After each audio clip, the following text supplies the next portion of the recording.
Hi everyone, TechMiner here, and I'm finally back with another PC video that doesn't have to do with iRacing or VR. And as you can see in front of me, I have a few of the parts that are going to be going in my new Overkill build. It seems to be that everyone on YouTube's doing some sort of Overkill build. I know Kyle at Bitwit's doing one. Linus is always doing Overkill builds, and those guys I look up to a lot. I've watched so many of their videos, Jay, Paul. I mean, I love watching those guys, and I'm really inspired by a lot of their work. And that's kind of what this is. This is more of an inspiration build, something I can say that I did that's amazing, will look great, will last me for years, and will do great things for my streaming, for gaming is... I am going to be gaming on this, obviously, but I mean, it's not the best gaming machine you can build. But it's going to be good for my video content creation, like I said, streaming, iRacing, that stuff. And I'm really excited about this. So let's get to it. As you can see, I am going to be using the Ryzen Threadripper 1950X 16-core, 32-thread beast that, wow, it's big, it's heavy, and I'm excited to see what it can do. The motherboard I'll be using, obviously, the ROG Zenith Extreme motherboard. Probably the best motherboard you can get for X399 right now, and I'm really excited to use it, get into the features. I mean, I'm probably not going to use half the stuff that's on it, but it's definitely future-proofing, and I'm super pumped for it. I'll be using EK's new X399 monoblock for Asus motherboard specifically, so it'll work for this. I'll be water cooling the VRMs and the CPU, obviously, with that. And if I didn't say that already, this is going to be a full-fledged water cool build in a Tower 900 thermal take case. I'm going to be doing 2 loops, one for the CPU, one for the GPU. And here behind the power supply box is what I'll be using.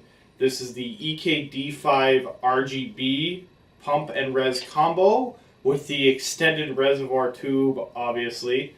When I ordered it, I didn't realize it was going to be so long, but once I got it and I kind of looked at the case, I was like, oh, okay, this will work. So, again, really excited about that. I have dual 420 radiators in here, so that's 340 mil fans. I don't have the fans yet. They should be hopefully coming soon, so I can show those off in part 2 of this video. I've got my power supply and my RAM there. The rest of the parts for this build, I'm still waiting on. I have most of my water cooling parts, but I had to reorder a couple things because I kind of forgot. And I'm also still waiting on the stuff for the video card and the video card itself. So that'll be coming in part 2. I'll show off what I'm going to be putting in here for that. But for now, I want to do just a very quick overview of what I'll be using. And now I want to get to the test boot, show that off. We're going to make sure this thing boots before we stick it in here. And yeah, this is going to be fun. I'm very excited. So let's see how this goes. Transition!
Alright, so now I'll show you doing my test boot now. We'll make sure this posts.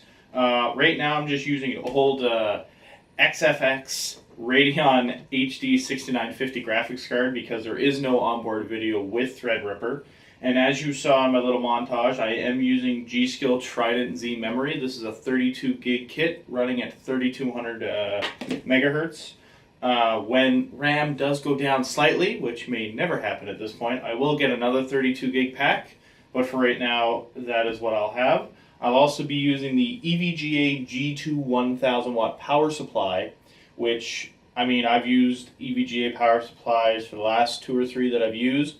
I've never had an issue. They're awesome power supplies, and especially with 1000 watt, 2 8-pin CPUs on this board, definitely worth it. So now, moment of truth, see what happens. Fan works, that's good. Memory lights up, that's good.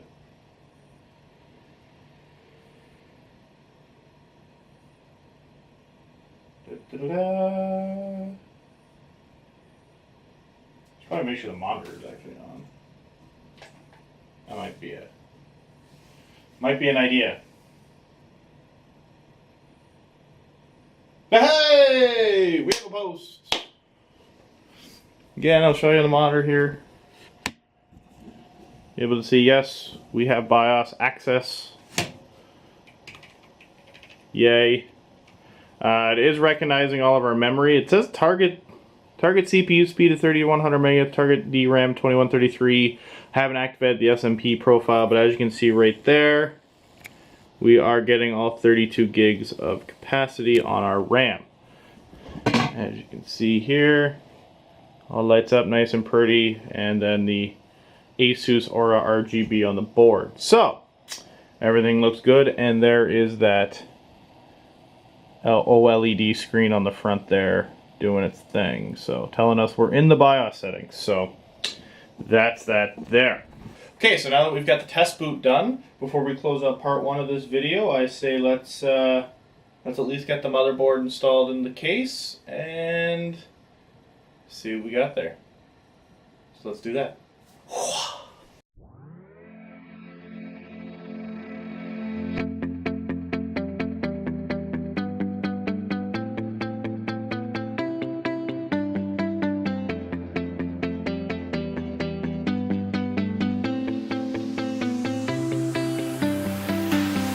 I see the light inside you, brighter than the skies. Hold on, just let us escape and fly away tonight. We have the world in our sight, and I know together we'll be right. Can you see forever we will go?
Alright, so I think that'll conclude part 1 of this build log video.